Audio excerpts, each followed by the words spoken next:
तो इस नाम को हम सबसे पहले तोड़ते हैं। तो इसको आप तोड़िएगा तो त्रि जोड़ भुज आएगा। Am I right या रॉन्ग? त्रि जोड़ भुज। अब त्रि जो शब्द है आप द्वि, त्रि, चतुर्थ ऐसे सुने होंगे। तो नाम से स्पष्ट है। हम दो के लिए द्वि लगाते हैं, तीन के लिए त्रि लगाते हैं उपसर्ग के रूप में। तो हम इसको त्रि को क्या लिख सकते हैं? तीन। और भुज, यहाँ भुज का अर्थ है भूजा से। तो भूजा मतलब खाने वाला भूजा नहीं, भूजा यानी कि साइड से, कथी से? साइड। यहाँ भूजा करने का मतलब साइड, ये खाने वाला भूजा नहीं। अर्थात इसके नाम को हम तोड़ रहे हैं तो अपने पास रिजल्ट में क्या आ रहा है कि त्रिभुजा। त्रिभुजा मतलब तीन गो भुजा। क्या गो भुजा भाई? तीन गो भुजा। भुजा यानी कि साइड। अब साइड क्या होता है भाई? भुजा क्या होती है?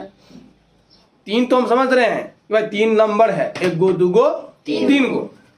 लेकिन अपने पास ये जो भुजा शब्द आया है इसका तो कुछ तात्पर्य होगा। भुजा शब्द यहाँ लिया गया है भुज से, और भुज यानी कि बाहु। भुज यानी कि बाहु। बाहु यानी कि एक कोई विशेष अंग जो बाहु के रूप में हो, बाह के रूप में हो। नहीं तो बाह के रूप में हो यानी कि वो कहीं ना कहीं आपको रेखा खंड के रूप में हो। अब रेखा खंड, किरण, रेखा, ये सब तो पढ़े हैं ना जी। रेखा खंड जिसके दोनों छोर क्या हो भाई? सीमित हो। नहीं तो एक अपने पास रेखा खंड ए आ गया, ए बी, और एक रेखा खंड आ गया बी सी, यदि ए सी, और एक आ गया बी सी। और तीनों रेखा खंड को यदि आप एक रेखा खंड ऐसे ए बी लीजिए, जैसे अभी हम लिए हैं ए बी, ए सी और बी सी। एक और अब इसी प्रकार से ए बी लीजिए, फिर आप ए सी लीजिए, और फिर हमने बी सी बोला तो यहाँ बी सी लिया ना जी। हाँ, तो बी सी लीजिए।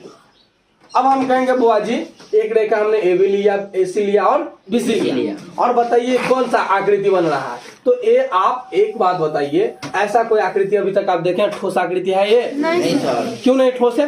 क्योंकि ये सभी एक दूसरे से कनेक्टेड नहीं है। कोई इधर छित्रियाल है तो कोई इधर छित्रियाल है, कोई इधर छित्रियाल है।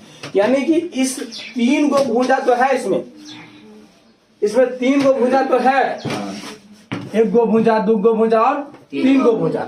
लेकिन इस तीनों भुजा से कोई ठोस आकृति बनती है? तो कहिए गुरुजी नहीं बनती है। क्यों नहीं बनती है? क्योंकि तीनों एक दूसरे से कनेक्ट नहीं है। तो हमें कहीं ना कहीं शुरू में हम पढ़ लिए हैं कि ज्यामिति जो होता है वो उसमें हम ज्यामितीय आकृतियों का अध्ययन करते हैं।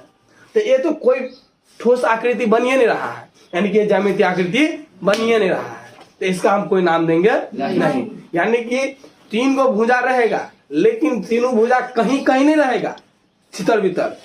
तीनों भुजा एक दूसरे से जिस यहाँ जो कनेक्टेड है उस हिसाब से कनेक्टेड रहेगा, जुड़ा रहेगा। अंडरस्टैंड? तो तीन गो भुजा रहेगा, लेकिन तीनों क्या रहेगा? एक दूसरे से जुड़ा रहेगा। अच्छा, उसमें भी आप कभी भी ऐसा रेखाखंड पा रहे हैं? रेखाखंड तो ऐसा नहीं पा रहे हैं। ये इसको हम कर्व कह सकते हैं या वक्र कह सकते हैं। क्या कह सकते हैं? आप कहेंगे सर एगो हम एना ले लिए, एगो फेरो हम एना ले लिए बीसी, एगो फेरो एना हम ले लिए। अच्छा, इसको मिला दीजिए एसी। क्या गुरुजी ये नहीं हो सकता है? इसमें भी तो तीन गो रेखा हमको दिख रहा है, लेकिन ये एक कर्व रेखा है। ये आप इसको रेखा चाहे रेखाखंड आप नहीं कह सकते। तो यानी कि मोटा मोटी हमारे कहने का मतलब क्या है मेरे प्यारे लाडलो, कि तीन गो भुजा रहेगा, लेकिन तीनों भुजा एक दूसरे से जुड़ा रहेगा। एक दूसरे से क्या रहेगा? जुड़ा रहेगा।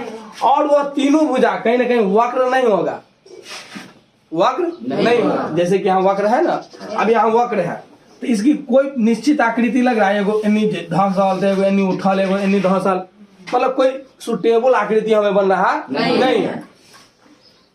तो इसलिए हम रेखा लेंगे, लेकिन वक्र रेखा नहीं लेंगे। क्या लेंगे? सीधी रेखा। क्या लेंगे? सीधी रेखा। क्या को लेंगे? चार गो की तीन गो? तीन गो। तो यदि आप यहाँ इसको आप परिभाषित कीजिए त्रिभुज ट्रायंगल। अब त्रिभुज को